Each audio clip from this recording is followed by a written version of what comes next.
प्रणम्य परमात्मानं सिद्धं त्रैलोक्यवन्दितं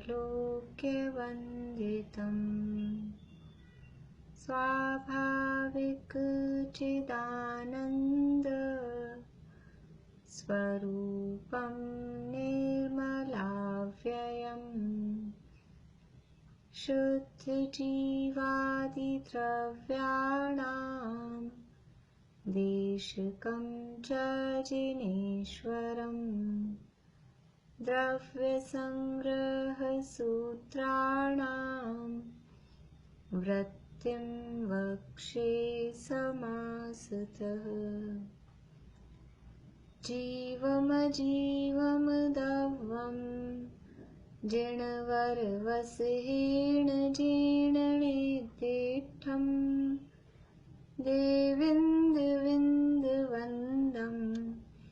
वन्दे तं सर्वदा शिरसा कहे जीव अजीव जिनवर वृषभ ने लोक में वे वंद्य सुरपति वृंद से वंदन करूं कर जोड़ में उड़वी जलते वाऊ वनफदी विविधतावरेन्दी बिगतिग चतु पंचखा तस जीवा हुंति संखादी।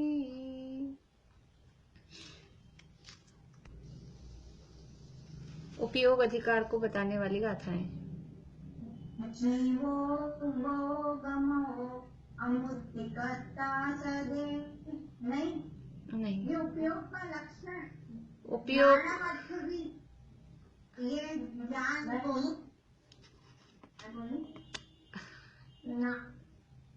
ज्ञान उपयोग। चलिए मीता भाभी बोलिए। हाँ मीता भाभी बोलिए।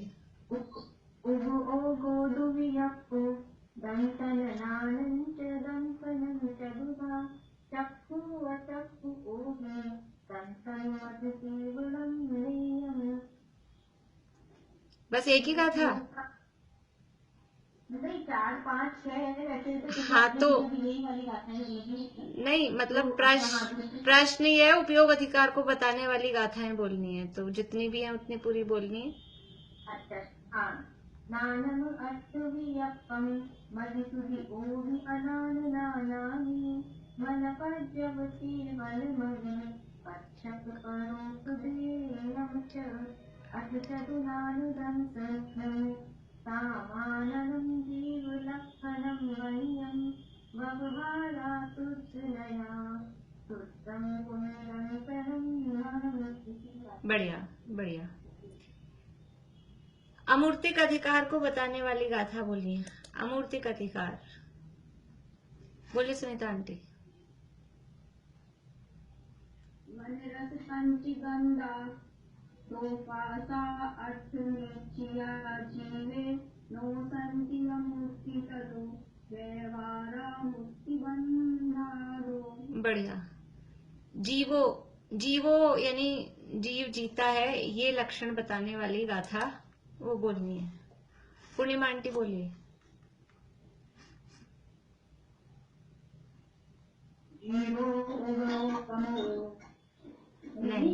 नहीं कौन सी पूछा?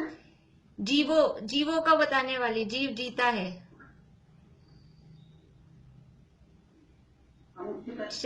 चलिए मीना चाची बोलिए।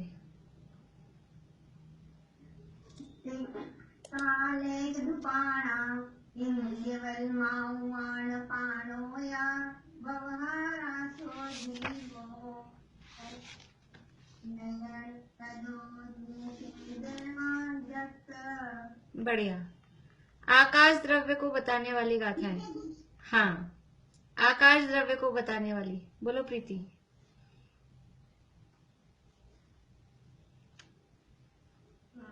ये अवकाश दाणी लोकम 2 है। हाँ और एक वो है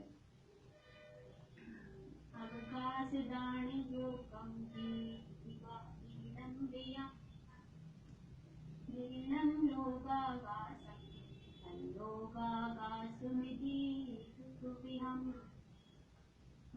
एक इसके बाद है धम्मा धम्मा,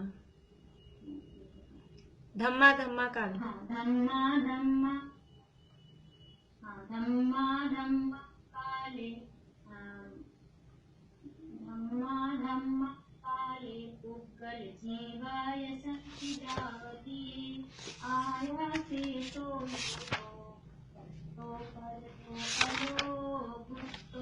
हाँ धम्मा धम्मा कालो है, काले नहीं कालो। ठीक है, बढ़िया। जीव संसार में स्थित है, ये बताने वाली गाथाएं। निशा आंटी,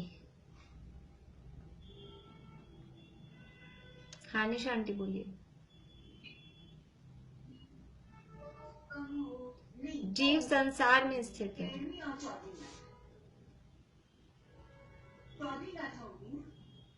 नहीं,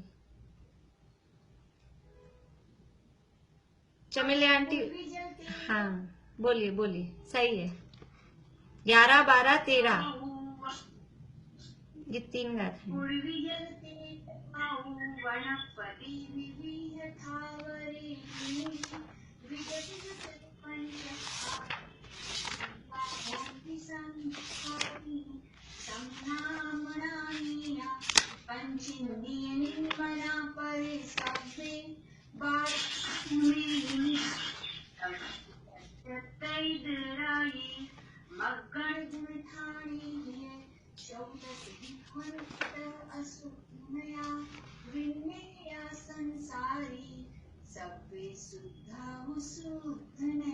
बढ़िया।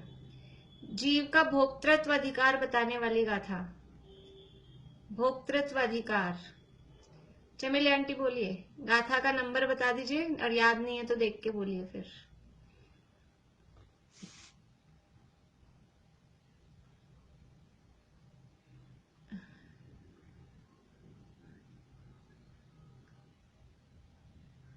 चमेली आंटी आवाज चालू करिए आपकी। चलिए ज्योति जी आप बोलिए।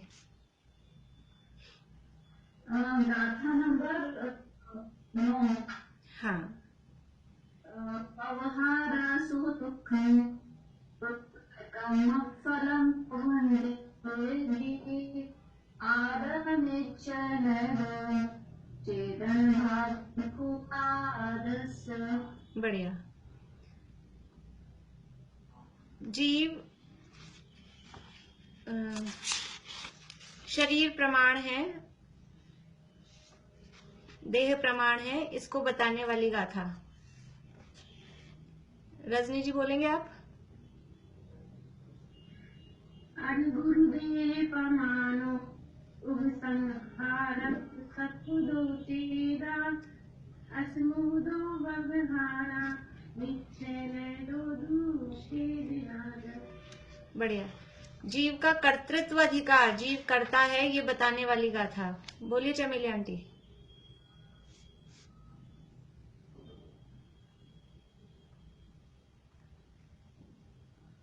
क्या हुआ अभी? हाँ बोलिए।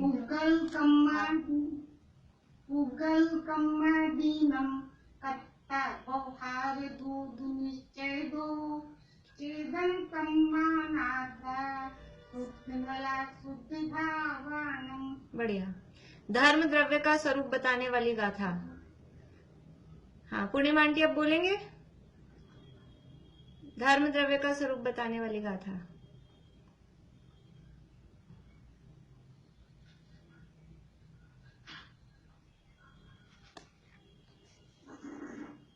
जय परियाण धम्मो मुकल जीवाण गमन सयारी तोयम जय मच्छाणम अचंताणे विसोने। हाँ बढ़िया। गई परिणयाण, गई परिणयाण शब्द जो है, बढ़िया। काल द्रव्य का स्वरूप बताने वाली गाथाएं।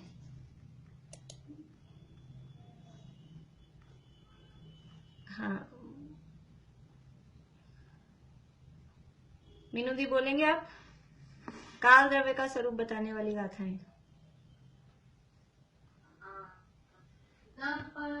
तब परिवर्तनु हो, जो सो कालो हवे व्यवहारो, परिणामादि लखो, वट्टन लखो सो परम ठठो, लोयायास पदे से एक के जेठिया हुई, इसका नानम राशि, इवते कालाणो संसदावाणी। हाँ, थोड़ी सी गाथाओं में अशुद्धि है।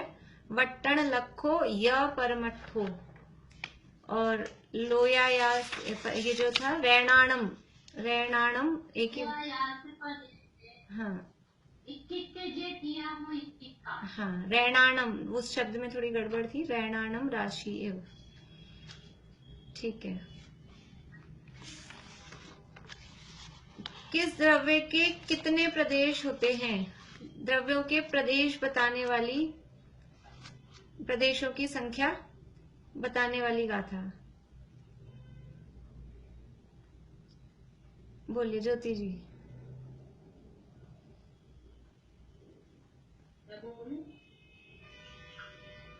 चलिए बोलिए वर्षा भाभी, बोलिए।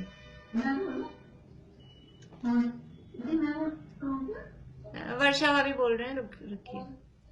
हाँ वर्षा भाभी बोलिए।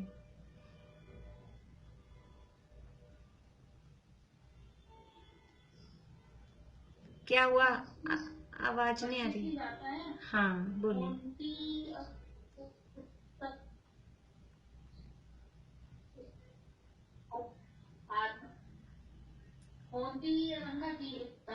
तम्मे अनंत आयासे मुक्ते की पदेसा काल से गो तेन सुखाओ। हाँ, कालस से गो, कालस से गो, कालस से गो, कालस से अलग ऐसा नहीं है, कालस से गो। हाँ कालस से गो, कालस से गो। हाँ, जैसे ठीक है यहाँ पर कालस से गो ये है शब्द।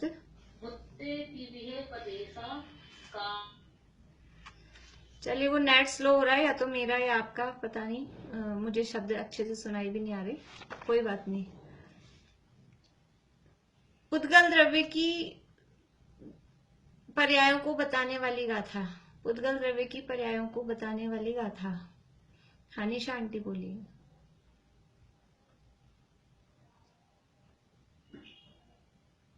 सद्दो बंधो सुनो, फूलो संठान भेद तम छाया, उज्जो दादव सैया, सविपज्जत इदराये।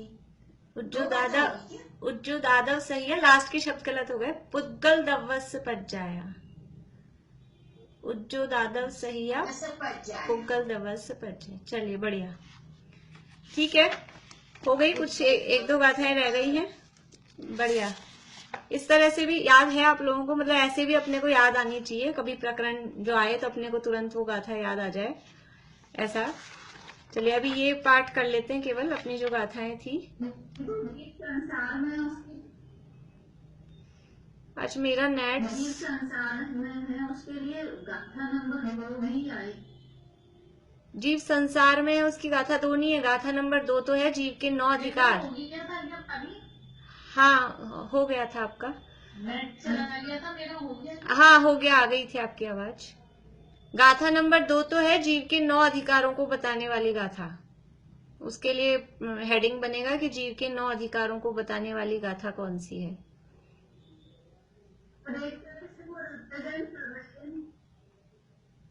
अकेला संसार स्थित नहीं है, अकेले संसार स्थित नहीं है। संसार में इसलिए 9 अधिकार नहीं बन रहे, वो तो दोनों तरह से सिद्ध कर रहे हैं ना। निश्चय भी और व्यवहार। उपयोग में अकेला संसार में थोड़ी ना है, उपयोग में तो मुक्त अवस्था में भी है ही ना, इसलिए ऐसा नहीं है। जीव जीता है तो वो निश्चय से अपने चेतना प्राणों से जीता है, तो दोनों तरह से सिद्ध कर रहे हैं, वो उसमें नहीं आएगी, किसी भी तरह से नहीं आएगी। वो तो दूसरी गाथा जो है वो तो कॉमन, मतलब पूरे 9 अधिकार को बताने वाली कॉमन गाथा है। एक और गाथा, हाँ चलिए एक गाथा और बताइए। जीव का सिद्ध स्वभाव और ऊर्ध्वगमन स्वभाव बताने वाली गाथा। सिद्ध भगवान, सिद्धों का स्वरूप और ऊर्ध्वगमन स्वभाव बताने वाली गाथा। हाँ, सुधा जी आप बताएंगे? आपका फेस नहीं दिख पाता है, मुझे समझ नहीं आता है। हाँ बोलिए।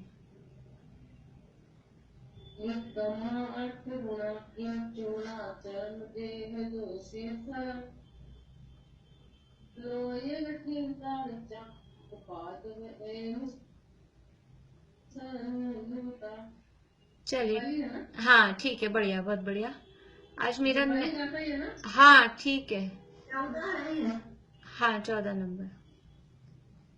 आप लोगों को मेरी आवाज आ रही है क्या बराबर? मुझे ऐसा लग रहा है मेरा नेट स्लो चल रहा है।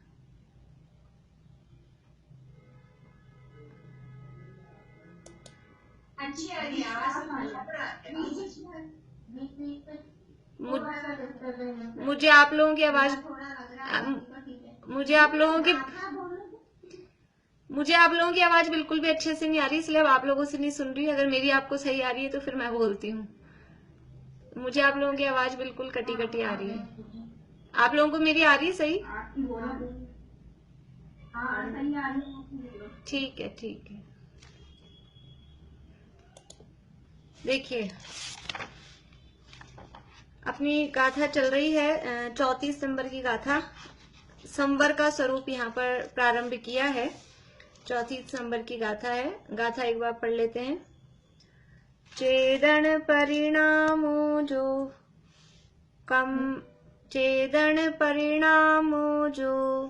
कम सासव निरोहणे हेदु स्वभाव संवरो खलु दव्वासवरोहणे अन्नो। आत्मा का, चैतन्य का जो परिणाम, आत्मा का जो परिणाम क्या है वो कम्मसासव, कर्मों के आश्रव को निरोध करने का, कर्मों के आश्रव को रोकने का, कर्म आश्रव निरोध, वो क्या कहलाता है? संवर किसे कहते हैं? तत्वार्थ सूत्र में क्या परिभाषा दी है? संवर किसे कहते हैं? कर्मों को रोकने को नहीं, हाँ सूत्र, ठीक ठीक, बढ़िया। आश्रव निरोध संवर है, आश्रव का निरोध, वहां पे भी निरोध शब्द दिया है, यहाँ पर भी वही कहा है, आश्रव निरोहणे, आश्रव का निरोध। और आश्रव किसका हो रहा था? कर्मों का, इसलिए कम्मस, तो कम्मस सासव निरोहणे, कर्मों के आश्रव का निरोध करने का जो हेतु है, जो कारण है, वो क्या है? वो चैतन्य का परिणाम है। आत्मा के भाव के द्वारा, आत्मा के परिणाम के द्वारा ही कर्मों का आश्रव वो रुकता है। कर्म जो आ रहे थे वो कैसे रुकेंगे? कि वो बाहरी किसी क्रिया से, शरीर के क्रिया के आधार से कर्मों का आना नहीं रुकेगा। कर्मों का आना जो रुक रहा है उसका हेतु क्या है? उसका हेतु आत्मा का परिणाम, चैतन्य का परिणाम, वही कर्मों के आश्रव को रोकने में कारण है। और वो आत्मा के उसी परिणाम को क्या कहते हैं? स्वभाव संवरो खलु। वास्तव में आत्मा का वही परिणाम, उसका नाम भाव संवर है। और द्रव्य संवर किसे कहते हैं? कि दूसरा जो है जिससे कि कर्मों का आना रुका, ये जो हुआ, ये है द्रव्य आश्रव, यानी द्रव्य संवर उसको कहते हैं। तो आत्मा का जो परिणाम कर्म के आश्रव को रोकने में कारण है उसे भाव संवर कहते हैं। और जो द्रव्य आश्रव का रुकना, एक तो हुआ द्रव्य आश्रव का रुकना, कर्म जो आ रहे थे वो आते हुए कर्म रुके, ये एक काम हुआ। ये जो काम हुआ ये तो है द्रव्य संवर, लेकिन ये कर्म तो है पर द्रव्य, इसको आने में, जो ये आने में रुकने में कारण क्या हुआ? वो आत्मा का परिणाम। वो आत्मा का परिणाम, वो जीव का परिणाम है, वो भाव संवर है, ये जीव का परिणाम है। और जो आते हुए कर्म रुक गए, वो आते हुए कर्मों का रुकना, वो कर्म की परिणति है, उसका नाम द्रव्य संवर, इसको द्रव्य आश्रव नहीं, सॉरी, भाव संवर और द्रव्य संवर, संवर की बात चल रही है। तो ये भाव संवर हुआ चैतन्य का परिणाम, और जो कर्म आना रुके ये हुआ द्रव्य संवर। टीका। चेदन परिणामो जो कम्मस सासव निरोहणे हेतु सो भाव संवरो खलु। जो चेतन परिणाम, कैसा? कि कर्मों के आश्रव को रोकने में कारण है वह वास्तव में निश्चय से भाव संवर है। जो चेतन का परिणाम है वो परिणाम कैसा है? कोई सा भी परिणाम नहीं, क्योंकि खलु मतलब वास्तव में, निश्चय से।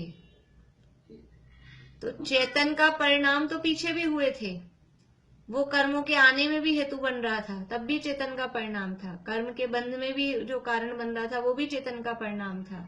तो कौन सा चेतन का परिणाम लेना है? कौन सा चेतन का परिणाम भाव संवर है? कि जो कर्म आ रहे थे उन कर्मों के आने में रुकने में जो कारण बना वो चैतन्य का परिणाम, उसका नाम भाव संवर है। तो आत्मा का जो परिणाम कर्मों के आश्रव को रोकने में कारण है वह वास्तव में निश्चय से भाव संवर है। दो बार लिखा, वास्तव में और निश्चय से एक ही बात है। वास्तव में भाव संवर है ऐसा भी कह सकते थे, निश्चय से भाव संवर है ऐसा भी कह सकते थे, लेकिन दोनों बातें लिखी, मतलब जोड़ दिया है कि वास्तव में संवर क्या है, हम किसे संवर समझ रहे हैं। अभी अगली गाथा में तो वो पूरा अब बहुत विस्तार आने वाला है, अगली 35वीं गाथा में अब पूरा आपकी चर्चा चलेगी, पूरा समझ लो 9वां अध्याय तत्वार्थ सूत्र का। और ये जो 2 अध्याय तत्वार्थ सूत्र के तीसरे चौथा चला, पूरा लोक का वर्णन आने वाला है। और गुप्ती समिति, धर्म, अनुप्रेक्षा, परिचय, चारित्र, वो सब संवर के कारण ही वहां बताए थे। तो बाहर में जो शरीर की क्रिया रूप, आचरण रूप जो गुप्ती समिति, धर्म, अनुप्रेक्षा कहे जा रहे हैं, उसका नाम भाव संवर नहीं है। वास्तव में भाव संवर क्या है कि आत्मा का जो परिणाम, कि जो उस कर्मों के आने में रुकने में कारण बन रहा है, हेतु बन रहा है, उसका नाम ही भाव संवर है। वास्तव में वही निश्चय से भाव संवर है। दव्वा सवर्ण रोहणे अन्नो का द्रव्य कर्म के आश्रव का निरोध होने पर अन्य द्रव्य संवर होता है। अन्य मतलब जो दूसरा वाला है, 2 भेद हैं संवर के, भाव संवर और द्रव्य संवर। तो ये भाव संवर हुआ चैतन्य का परिणाम, और दूसरा वाला जो है द्रव्य संवर, वो कर्मों का आना रुकना, वो द्रव्य संवर हुआ। वह इस प्रकार है, निश्चय से स्वतः सिद्ध होने से अन्य कारण की अपेक्षा रहित, अविनश्वर होने से नित्य, परम प्रकाश रूप स्वभाव होने से स्वपर को प्रकाशित करने में समर्थ, अनादि अनंत होने से आदि मध्य और अंत रहित, दृष्ट, शुद्ध और अनुभव किए हुए भोगों की आकांक्षा रूप निदान बंधादि समस्त रागादि विभाव मल से रहित होने के कारण अत्यंत निर्मल, परम चैतन्य विलास रूप लक्षण होने से, चिद उच्छलन से अर्थात चैतन्य के उछलने से भरपूर, स्वाभाविक परमानंद एक लक्षण होने से परम सुख की मूर्ति, आश्रव रहित सहज स्वभाव होने से सर्व कर्मों का संवर करने में कारण, ऐसे लक्षणों से युक्त परमात्मा है। कितने लक्षण बता दिए? 8-9 लक्षण हो गए हैं। और वो परमात्मा है। कौन से परमात्मा है? यहाँ तो कहीं भी मंदिर में विराजमान परमात्मा की बात नहीं है, वो सब यहाँ देह देवल में जो विराजमान परमात्मा है उसकी बात कर रहे हैं। तो सारे यानी सबसे पहले जो परमात्मा भी नहीं होंगे। हाँ जी, कारण परमात्मा भी नहीं है।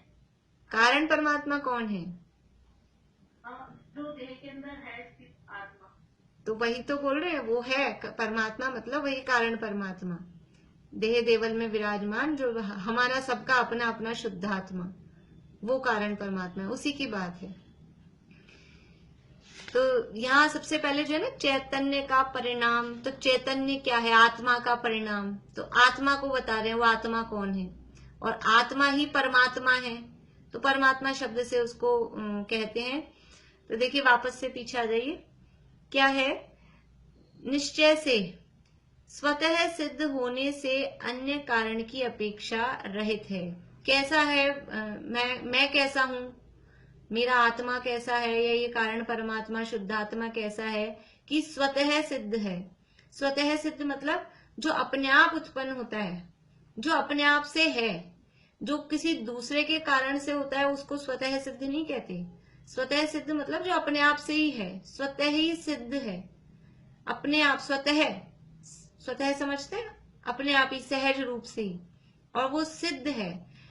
उसको होने में किसी अन्य की अपेक्षा नहीं है कि कोई दूसरे के कारण मेरा अस्तित्व है, या किसी दूसरे के कारण मैं प्रसिद्ध होता हूं, या मैं दिखाई देता हूं, या मैं जाना जाता हूं, ऐसा नहीं।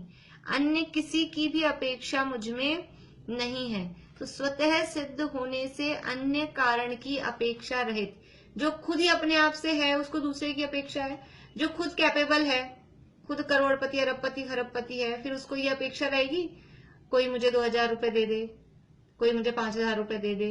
वो खुद ही स्वतः, उसको उसके पास सारी धन दौलत है, तो वो दूसरे की उसको अपेक्षा ही नहीं है। तो मैं चैतन्य परमात्मा, मैं जो शुद्धात्मा, तो मैं खुद ही अपने से, अनादिकाल से मैं हूं, अनंत काल तक मैं रहने वाला हूं। ना मुझे किसी ने उत्पन्न किया है, ना कोई मेरा विनाश कर सकता है, और मेरी हर पर्याय अपने आप अपने में से उत्पन्न हो रही है। तो मैं टोटली अपने से हूं। तो दूसरे की मुझे क्या अपेक्षा है कि कोई मुझे उत्पन्न करे, कि कोई मेरा नाश कर दे, कि कोई मुझे सुखी कर दे, कि कोई मुझे दुखी कर दे। ऐसी बात हो सकती है क्या? जब हम अपना काम करने में पूरे समर्थ हैं, मेरी तबीयत एकदम बढ़िया है और मैं अपने घर का काम खुद कर लेती हूँ, फिर कोई आए, लाओ हम आपके घर में काम करा दे। युगल जी देते थे ये उदाहरण कि सुबह से उठे और कोई स्त्री दूसरे महिला के घर जाए और कहे लाओ मैं आपकी चाय बना दूं, लाओ मैं आपके झाड़ू लगवा दूं। तो अरे हम कर रहे हैं ना अपना काम, ये तुम्हें जरूरत क्या है?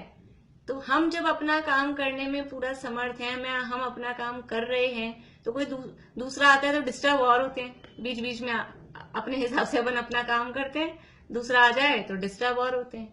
तो जो स्वतः सिद्ध है, जो अपने आप से ही है, उसे अपने किसी भी कार्य के लिए पर की कोई आवश्यकता नहीं है। तो जो निश्चय से स्वतः सिद्ध होने से अन्य कारण की अपेक्षा रहित है, दूसरे की कोई उसको अपेक्षा समझते हैं, दूसरे से हम कुछ वो रखते हैं कि ये हमारा कुछ कर दे, अपेक्षा बोलते हैं। अपेक्षा ही उपेक्षा का कारण होता है। हम जिससे अपेक्षा रखेंगे तो वो हम उपेक्षित होंगे। ये अपेक्षा ही दुख का कारण होता है। पर पदार्थों से अपेक्षा रखना वही तो दुख का कारण है। हमें अपेक्षा है ये बेटा बड़ा होके हमारी सेवा करेगा, हमारा ध्यान रखेगा, हमारा कहना माने। हमें अपने बच्चों से अपेक्षा होती है ये हमारा कहना माने, और यही हमारे दुख का मूल कारण है। क्योंकि हमने अपेक्षा कर रखी, उसने तो कहा नहीं है कि मैं आपका कहना मानूंगा, उन्होंने तो कह नहीं रखा है, लेकिन हम ये सोच के बैठे हैं ये हमारे हैं तो इनको हमारी बात मानना चाहिए। हम दूसरे कोई और बच्चे अड़ोस पड़ोस के होते हैं, वो नहीं मानते तो हमको कुछ नहीं होता है, क्योंकि उनसे हमको अपेक्षा नहीं है। लेकिन जहां अपेक्षा होती है वहां दुख का कारण होता है। तो ये जो अपने में ही पूरा परिपूर्ण है, जिसको अन्य कारणों की मतलब जरूरत ही नहीं, क्योंकि खुद में वो परिपूर्ण है, तो वो स्वतः सिद्ध होने से अन्य कारण की अपेक्षा रहित, यानी मुझे किसी की कोई अपेक्षा नहीं है कि कोई दूसरा मुझ में कुछ कर सके, करे, कोई करेगा, ये कर्म मुझ पे कृपा करेंगे, ये कर्म आना बंद ही नहीं कर रहे, मैं क्या करूं, आश्रय हो ही जा रहा है, ये कर्म आए ही जा रहे हैं। तो कर्म की अपेक्षा नहीं है कि कर्म आना रुकेंगे तब मेरे संवर होगा। स्वतः सिद्ध है, अन्य किसी भी कारण की अपेक्षा से रहित है। तो स्वतः सिद्ध होने से अन्य कारण की अपेक्षा रहित, ये एक पहली बात हो गई, पहला विशेषण उसका कि स्वतः सिद्ध है। अब दूसरा है नित्य। नित्य क्यों है? अविनश्वर होने से नित्य है। नित्य मतलब हमेशा रहने वाला। नित्य बोलते हैं जो हमेशा रहे। जैसे सूर्य आकाश में नित्य उदित रहता है, नित्य उदित रहता है। अभी ये वाला सूर्य तो अपने को अस्त होता हुआ दिखता है, लेकिन वास्तव में तो उदित ही है। ये सूर्य अस्त तो हमारे लिए हो रहा है, अभी ये हमारे लिए अस्त हो रहा है, लेकिन उधर जाओ पश्चिम विदेह में तो उनके उदय हो रहा है, और हमारे उदय हो रहा है तो उधर देखो पूर्व विदेह में तो उनके अस्त हो रहा है। तो वो तो अस्त और उदय ये तो हमारी तरफ से कहा गया है, किसी की तरफ से। सूर्य तो सदा ही उदित ही है, हमने पढ़ लिया ना पूरा उनका चक्कर, ये कैसे होते हैं। तो वो तो उदित ही है, वो कहीं जाके डूबते नहीं है कि सूरज डूब गया। वो कहीं जाके डूबते नहीं है, वो तो वहीं अपने 800 योजन पे ही रहते हैं और नित्य उदित ही हैं। तो ऐसे ये नित्य है। आत्मा कैसा है, मैं कैसा हूं, मैं सदा रहने वाला हूं, अविनश्वर हूं। अविनश्वर होने से नित्य हूं, यानी जिसका नाश हो जाए वो डूब जाए, सूर्य छिप गया, डूब गया, तो सूर्य गया, फिर आएगा। तो जो जाएगा वो आएगा, लेकिन जो जाता ही नहीं है, जो हमेशा ही रह रहा है, वो नित्य ही है, वो सदा ही रहने वाला है, उसका कभी अभाव नहीं होता। अविनश्वर, जिसका कभी नाश नहीं होता, ऐसा इसके कारण से वो नित्य है, सदा रहने वाला है, कभी उसका अभाव नहीं होगा। अभी है कि नहीं है? मैं शुद्धात्मा अभी हूं कि नहीं हूं? निरोध में चला गया था जब मैं था कि नहीं था? एक श्वास में 8-10 बार जन्मे उमरे भरे दुख भार, तब मैं था कि नहीं था?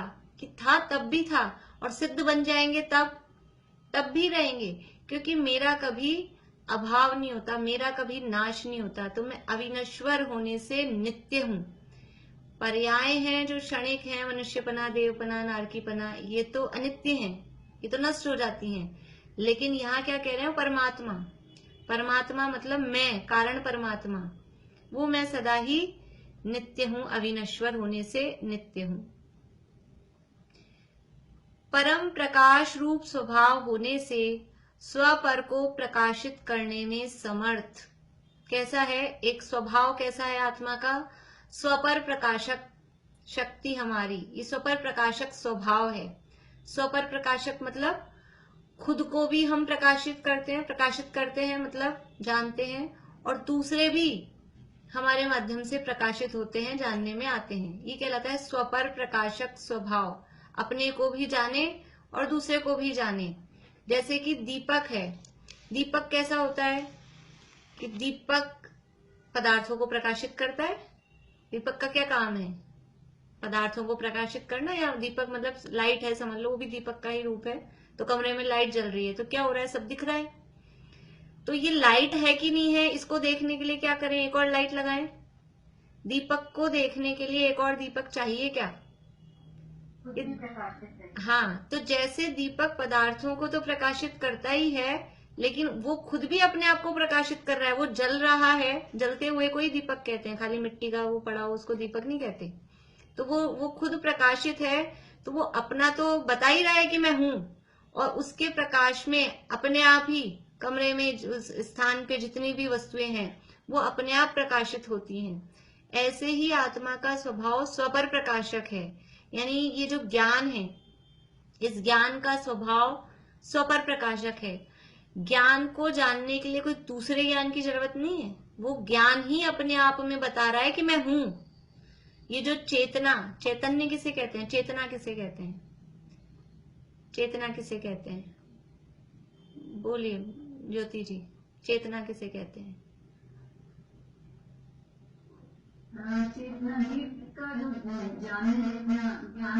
हाँ, ज्ञान दर्शन के परिणमन को, ज्ञान दर्शन के परिणमन को चेतना कहते हैं। तो ये चेतना, ये ज्ञान दर्शन के व्यापार से तो समझ में आता है ना कि ये जीव है। कैसे पता लगता है कोई? ये ज्ञान दर्शन का कुछ ना कुछ अंश हमें समझ में आता है, उससे पता लगता है कि अपने आप बताता है कि ये जीव है। और ये ज्ञान हम सबको दिखता है। ये जीव, ये चैतन्य जो है वो सबको दिखाई देता है। ऐसा नहीं हमको लग रहा है हमको आत्मा दिखाई नहीं दे रहा, लेकिन वो कहा है समय सार की 17वीं 18वीं गाथा है, उसको पूजा में लिया युगल जी साहब ने। अरे आबाल सभी गोपाल, सुलभ सबको चिन्मय अभिराम। सबको दिखाई दे रहा है। आबाल मतलब बच्चों को भी, और गोपाल मतलब मूर्ख को भी, या फिर गोपाल मतलब भगवान को भी कहते हैं। जो भी है, बच्चे से लेकर बुढ़े तक, या अज्ञानी से लेकर भगवान तक, सबको ये प्रकाशित हो रहा है। ये ऐसा चैतन्य स्वभाव, ये जीव है, वो दिखाई तो दे रहा है लेकिन देखता नहीं है। बस बात इतनी है। किंतु पर सत्ता में प्रतिबद्ध, इसलिए दिखाई नहीं दे रहा है क्योंकि हम पर दूसरे में अपनी सत्ता माने हुए हैं, इस शरीर में अपनी सत्ता माने हुए हैं। तो ये चैतन्य तो सदा प्रकाशित ही है, सदा दिखाई दे रहा है। यानी चेतना को छुपा के नहीं रखा जा सकता। जैसे एक उदाहरण दिया था ना, गुरुदेव का बताया था मैंने आपको। अग्नि को कपड़े से ढक के रख सकते हैं? अग्नि को कपड़े से ढक दो, अग्नि को कपड़े से नहीं ढक सकते। ऐसे ही चैतन्य को कोई भी ऐसा माइका लाल नहीं हुआ आज तक कि वो चैतन्य को छुपा सके। वो चैतन्य सदा प्रकाशित रहेगा ही रहेगा। वो अक्षर के अनंत विभाग हो गया तो भी वो चैतन्य तो है ही है, ज्ञान इतना कम हो गया तो भी। इसलिए परम प्रकाश रूप स्वभाव होने से स्वपर को प्रकाशित करने में समर्थ है। यानी देखो, स्वपर को प्रकाशित करने में समर्थ है तो पर प्रकाशित तो दिखता है, लोकालोक को जान रहे हैं केवल ज्ञान हो गया तो। और अभी भी हमको लग रहा है कि हम सब सारी दुनिया की चीजों को जान रहे हैं, तो वो पर को जानना तो हमको दिखाई दे रहा है। लेकिन पर को जानना वास्तव में उससे कुछ मतलब नहीं है। अपने आप को जान पा रहे हैं कि नहीं जान पा रहे हैं, और अपने आप को जानने की सामर्थ्य ये किस में है? यानी मुझ में ही एक ऐसी शक्ति है कि मैं स्वयं को जान सकता हूँ। स्व पर को प्रकाशित करने में समर्थ मैं खुद हूं। तो हमको पर वाली तो हाईलाइट होती है, लेकिन अपने को प्रकाशित करने में भी मैं खुद समर्थ हूं। मुझे अपने को जानने के लिए कहीं बाहर जाने की जरूरत नहीं है। मुझे अपने को जानने के लिए किसी बाहर किसी पदार्थ की आश्रय करने की जरूरत नहीं है। मुझे अपने को जानने के लिए कहीं इधर उधर मुंह ताकने की जरूरत नहीं है कि मैं अपने को कैसे जानूं, कि मुझे उतना ज्ञान चाहिए, कि मुझे गुरु चाहिए, कि मुझे और बाहरी साधन चाहिए, ये अनुकूलता, कुछ नहीं। स्वपर को प्रकाशित करने में समर्थ, मैं अपने को जानने में खुद सक्षम हूँ, खुद कैपेबल हूँ, खुद मुझ में इतनी ताकत है कि मैं अपने को जान सकूं।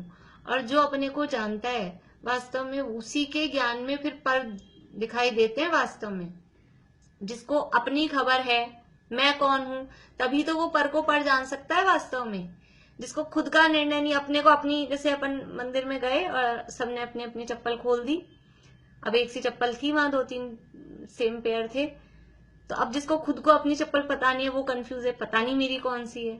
तो जिसको खुद की नहीं पता उसको दूसरे की पता चलेगी कि ये मैं दूसरे की है, जिसको खुद का ही निर्णय नहीं है। तो पहले स्व का निर्णय हो, स्व को जानता है वही पर को जानता है, और जो स्व को नहीं जानता वो किसी को नहीं जानता, वो पर को भी नहीं जानता। इसको ऐसे कहते हैं, जो एक को जानता है वो सबको जानता है। यानी एक को जानता है मतलब जो आत्मा को जानता है वो सबको, लोकालोक को जानता है। लोकालोक को जानता है क्या है? लोकालोक अपने आप जानने में आते हैं। ये ज्ञान की क्वालिटी ऐसी है क्योंकि ज्ञान का नेचर ही स्वपर प्रकाशक है। ये चैतन्य का नेचर स्वपर प्रकाशक है। ज्ञान भी स्वपर प्रकाशक होता है और दर्शन भी स्वपर प्रकाशक होता है। गोमटसार में कहा दर्शन भी स्वपर प्रकाशक होता है। ये दोनों का नेचर स्वपर प्रकाशक है, आत्मा का नेचर स्वपर प्रकाशक है। लेकिन वास्तव में पर को जानने में हमको दूसरों को जानने में लगी हुई, लेकिन खुद को जाना ही नहीं। खुद को जानने के लिए दूसरों को समझ लो मुंह ताक रहे हैं कि हम कैसे अपने आप को जाने, दूसरे की कृपा से जानेंगे। तो यहाँ कह रहे हैं कि परम प्रकाश रूप स्वभाव होने से स्वपर को प्रकाशित करने में समर्थ है। अब इसमें कितनी शक्तियां आ गई, एक ज्ञान शक्ति, दृष्टि शक्ति, ज्ञान शक्ति, और सर्वदर्शित्व शक्ति, सर्वज्ञत्व शक्ति, प्रकाश शक्ति, स्वच्छत्व शक्ति। ये सारी शक्तियां इतनी सी बात में है। वो सारी शक्तियां इससे अपन निकाल सकते हैं कि परम प्रकाश रूप स्वभाव होने से स्वपर को प्रकाशित करने में समर्थ है। इतनी ताकत, ऐसा वो परमात्मा है कि अपने आप को भी जान सके और फिर अपने आप को जानता है तो पर को भी जान सकता है, जान पाता है। ऐसी उसमें सामर्थ्य है। अनादि अनंत होने से आदि मध्य और अंत रहित। कैसा है कि आदि मध्य और अंत से रहित है। आदि मतलब स्टार्टिंग, अंत यानी एंड, और मध्य मतलब बीच का। जिसकी स्टार्टिंग होती है, जिसका एंड होता है, उसी का बीच का निकाल सकते हैं। और ये कैसा है कि अनादि अनंत है।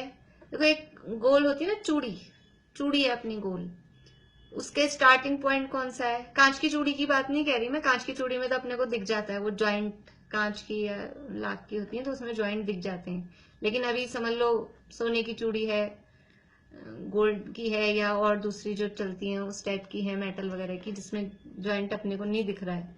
अब वो गोल है, अब उसका स्टार्टिंग कौन सा है? कि वो गोल है ना, तो उसकी स्टार्टिंग पता नहीं है। अब जिसकी स्टार्टिंग पता नहीं, उसका एंड भी नहीं पता होगा। अब इसका बीच निकालो, सेंटर कहाँ है उसमें, सर्कमफ्रेंस में। वैसा सेंटर नहीं, गोले का नहीं, उस चूड़ी का, तो उसका सेंटर भी नहीं निकलेगा। तो जिसकी आदि नहीं है, जिसका अंत नहीं है, उसका मध्य भी नहीं है। और आत्मा कैसा है कि इसकी स्टार्टिंग नहीं है, तो स्टार्टिंग नहीं है और एंड भी नहीं है, तो अब बीच का बताओ इसका मध्य वाला हिस्सा कौन सा है। अब जो एंडलेस है, जैसे आकाश है, आकाश भी अनंत है, आकाश द्रव्य है, लोकाकाश नहीं। जो पूरा आकाश द्रव्य है, लोक सहित जो आकाश द्रव्य है, उसकी स्टार्टिंग कहाँ है। जैसे अपने को जो ऊपर आकाश दिखता है ना, नीला नीला जो आकाश अपन जिसको कह रहे हैं, उसका भी अपने को दिखता है, उसकी स्टार्टिंग कहाँ है, उसका एंड कहाँ है। वो अपनी नजर जहां तक खत्म हो जाती तो अपन को लगता है वो एंड आ गया, वो क्षितिज आ गया, लेकिन वास्तव में देखा जाए तो वो कहीं एंड नहीं दिखता है उसका। तो जैसे आकाश का कोई स्टार्टिंग नहीं है, आदि नहीं है, एंड नहीं है और मध्य भी नहीं है, वैसे ही आत्मा, मैं जो हूं परमात्मा, शुद्ध आत्मा, उसकी भी कोई स्टार्टिंग नहीं है, कोई एंड नहीं है और कोई उसका मिडिल भी नहीं है, आदि अंत और मध्य रहित है। ऐसे ही परमाणु को भी कहते हैं, परमाणु की स्टार्टिंग कहाँ है और एंड कहाँ है और मध्य कहाँ है, कि वो एक प्रदेश इतना सही है, एक प्रदेशी होता है ना परमाणु, पुद्गल का अणु एक प्रदेशी है, तो वो उसके लिए भी यही कहा जाता है, वो आदि मध्य और अंत से रहित है, क्योंकि एक ही तो प्रदेश है। अब उसका एक प्रदेश वाले उस पे ही बताए, यहाँ तो स्टार्टिंग है, यहाँ एंड है और यहाँ मध्य, तो अपनी इतनी चौड़ी है ना पोर उंगली की, तो यहाँ दिख रहे हैं 3 अपन बना सकते हैं, लेकिन वो तो खुद ही एक प्रदेशी है। अपन समझो अपनी पेंसिल की एक बारीक बिल्कुल पॉइंटेड करके एक डॉट लगाई अपन ने एकदम बारीक वाली, अब उसमें कहाँ स्टार्टिंग है, कहाँ एंड है, कहाँ मध्य है, पर वैसे देखा जाए आगम के आधार पे तो उसमें तो निकलेगा, क्योंकि वो असंख्यात प्रदेशी घेरा हुआ है। लेकिन अभी मोटा मोटा अपन देखें उदाहरण के लिए, तो इतनी बारीक चीज में अपने को ना आदि मध्य अंत नहीं दिखता, वो तो इतना सही है। ऐसे परमाणु में भी आदि मध्य और अंत नहीं होता। ऐसे ही यहाँ आत्मा, यहाँ तो जो आदि मध्य और अंत रहित कह रहे हैं, ये प्रदेशों की अपेक्षा से नहीं कह रहे, ये तो काल की अपेक्षा से, जिसकी स्टार्टिंग नहीं है, जिसका एंड नहीं है और जिसका सेंटर नहीं है। तो ये टाइम पीरियड पर्यायों की समझ लो, काल की अपेक्षा से कह रहे हैं कि आदि मध्य और अंत से रहित है। और वैसे प्रदेशों की अपेक्षा से भी देखा जाए तो कौन सा प्रदेश पहला है, कौन सा प्रदेश लास्ट वाला है, ऐसा समझ नहीं आता है। पर मध्य के तो कहे जाते हैं 8 प्रदेश हैं, वो सेंटर के हैं, इसलिए प्रदेशों की अपेक्षा से किसी अपेक्षा से निकाल यानी कहा जाता है।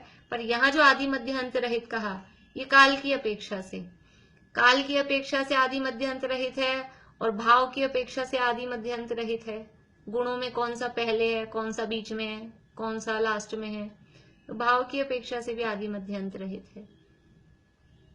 अनादि अनंत होने से आदि मध्य और अंत रहित, दृष्ट श्रुत और अनुभव किए हुए भोगों की आकांक्षा रूप निदान बंधादि समस्त रागादि विभाव मल से रहित होने के कारण अत्यंत निर्मल है।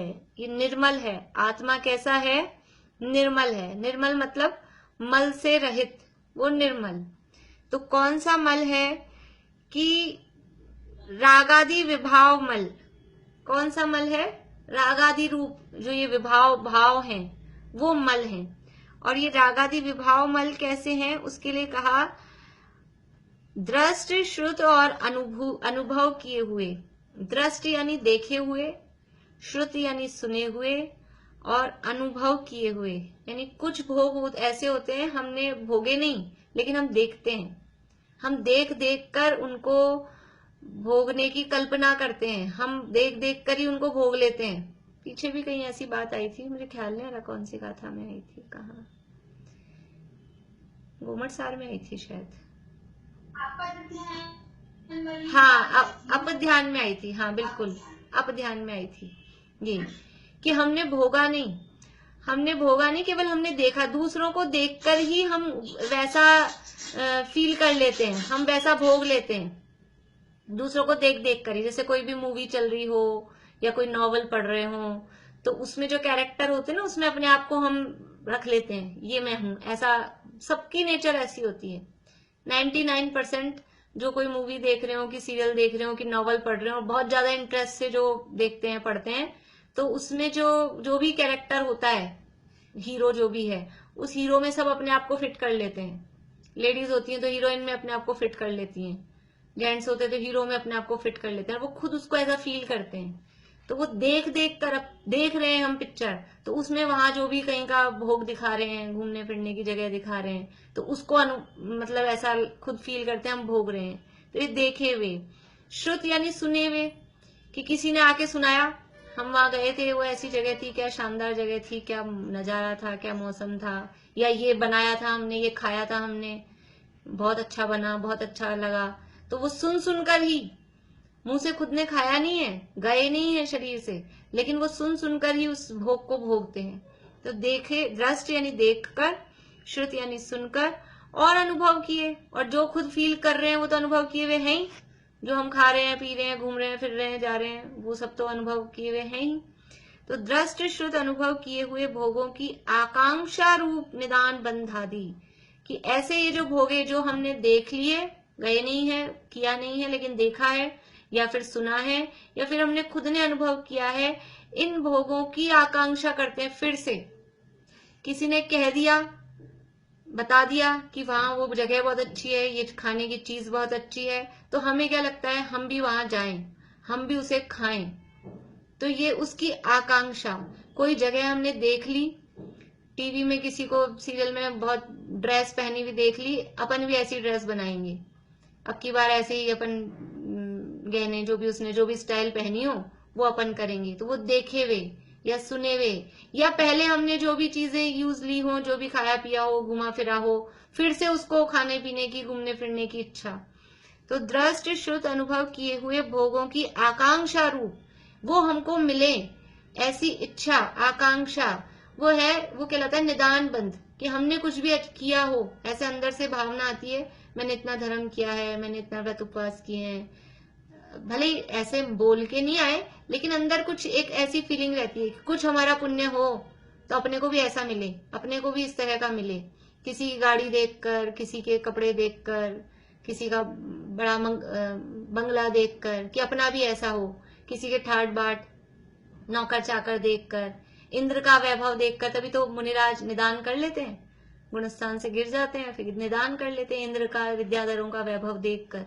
तो ये कहलाता है निदान, कि वो उन भोगों की आकांक्षा, दूसरों के द्वारा भोगे जा रहे हैं उनको देखकर, सुनकर, या खुद के द्वारा भोगे गए भोगों की इच्छा जो करना है, वो इच्छा कहलाता है, वो निदान। तो दृष्ट शुद्ध काम भोग बंधन की कथा ये समय सार में भी तो है। हाँ, वो काम भोग बंधन की कथा, वो तो वहां कहा कि सबकी, हाँ, वहां प्रकरण दूसरा है, वहां कहा काम भोग बंधन की कथा वो सबकी सुनी हुई है, अनुभव में आई हुई है, परिचित है, तो उसका तो उपदेश दुनिया दे ही रही है। ये शुद्ध आत्मा की बात का उपदेश देने वाले वो बहुत दुर्लभ हैं, बहुत विरले हैं। वहां तो वो बात कही कि सबकी सुनी अनुभूत परिचित भोग बंधन की कथा, पर से पृथक एकत्व की उपलब्धि केवल सुलभ ना, वहां तो वो बात है।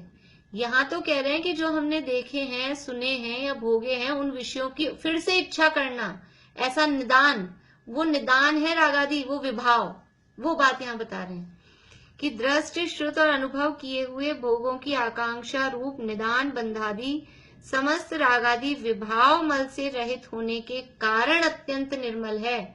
मुझमें ये कोई भोगों की आकांक्षा रूप ऐसा निदान और इस तरह के कोई भी रागादि मल मुझ में नहीं है, उससे मैं रहित हूँ। ये आत्मा का स्वरूप बता रहे हैं यहाँ कि भोगों की आकांक्षा ये सब जो हो रही है ये विभाव है, ये मेरा स्वभाव नहीं है, मैं इन सब से रहित हूँ, इसलिए मैं निर्मल हूँ। और रह रहे हैं अभी एक दो विशेषण और रह रहे हैं, कल और अपन इसकी बात करेंगे। ये तो क्या है कि ये चिंतन के विषय हैं, अपना वैभव बता रहे हैं। इसको जितनी बार पढ़ पढ़ के अपन विचार करें, सुने, समझें, सोचें कि कैसा हूं मैं, उसका विषय है, ये चिंतन का विषय है। बहुत अच्छा लगा। ये है ही ऐसा, मतलब हाँ, ये है असली स्वाध्याय, ये मतलब फीलिंग वाली चीज है ये। और तो सारी चलो इंफॉर्मेटिव होती है कुछ बातें, लेकिन ये अपना स्वरूप बता रहे हैं, अपना वैभव बता रहे हैं, मैं कैसा हूँ, उसको हम फील करें कि ऐसा मैं हूं। यानी इसकी अपन जब मान लो जाप देने बैठे, कभी कुछ सामायिक करने बैठे, तो इनका चिंतन कर सकते हैं कि ऐसा मैं हूं, आदि मध्य और अंत से रहित हूं। ऐसा इस तरह के जो हैं कि स्वपर प्रकाशक अपना स्वभाव है, समस्त विभाव मल से मैं रहित हूं, ऐसे ही चिंतन के सूत्र हैं ये सब। चलिए यहीं पूरा करते हैं अभी। जय जिनेंद्र।